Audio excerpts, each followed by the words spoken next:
ISMലും ഹോമിയോയിലും എത്രയോ പതിറ്റാണ്ടുകൾക്ക് ശേഷം ഏറ്റവും കൂടുതൽ തസ്തികകൾ ഈ ഘട്ടത്തിൽ സൃഷ്ടിക്കാനായിട്ട് കഴിഞ്ഞു.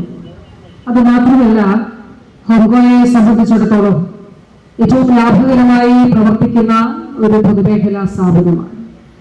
ISMലാണെങ്കിൽ ഔഷധി ഏറ്റവും മികച്ച നിലയിൽ ലാഭത്തോടെ പ്രവർത്തിക്കുന്ന ഒരു പൊതുമേഖലാ സ്ഥാപനമാണ്.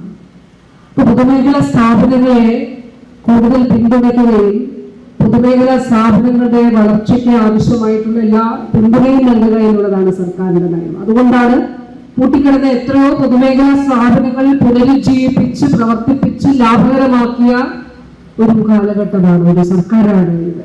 സൗജന്യമായി സർക്കാർ ആശുപത്രിയിൽ തുടങ്ങി 2022 ഫെബ്രുവരി 14 നാളെ 14 ആണ്, ഫെബ്രുവരി മാസം 14 കോട്ടയം മെഡിക്കൽ കോളേജിലാണ് ആരംഭിച്ചത്. അതിനുശേഷം തിരുവനന്തപുരത്ത് അത് ആരംഭിച്ചു. ഇവിടെ തുടരുന്നുണ്ട്.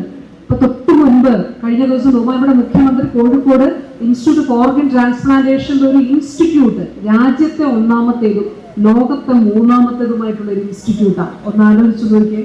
അപ്പൊ അത്രയും മാറ്റം നമ്മുടെ സർക്കാർ ആരോഗ്യ മേഖലയിൽ ഉണ്ടായിട്ടുണ്ട് എന്നുള്ളത് നമ്മൾ കാണണം. ഹോങ്കോയെ സംബന്ധിച്ചിടത്തോളം ഇതൊരു ചരിത്രത്തിൽ വളരെ പ്രധാനപ്പെട്ട ഘട്ടമാണ്. ബഹുമാനപ്പെട്ട MLA ഇവിടെ സൂചിപ്പിച്ചതുപോലെ സാങ്കേതികമായിട്ട് ഒരുപാട് തടസ്സങ്ങളുണ്ട്. ഞങ്ങളെടുത്ത മീറ്റിങ്ങുകൾക്ക് കണക്കില്ല, അത്രയും യോഗങ്ങൾ ചേർന്ന് ടെക്നിക്കൽ ഇഷ്യൂസ്, സാങ്കേതികമായിട്ടുള്ള തടസ്സങ്ങൾ ഒരെണ്ണം കഴിഞ്ഞ് അടുത്തൊരെണ്ണം, അങ്ങനെ ഒരുപാട് വിഷയങ്ങളും ഒരുപാട് പ്രശ്നങ്ങളെയും അതിജീവിച്ചാണ് നമ്മൾ മുന്നോട്ട് കൊണ്ടുപോകുന്നത്.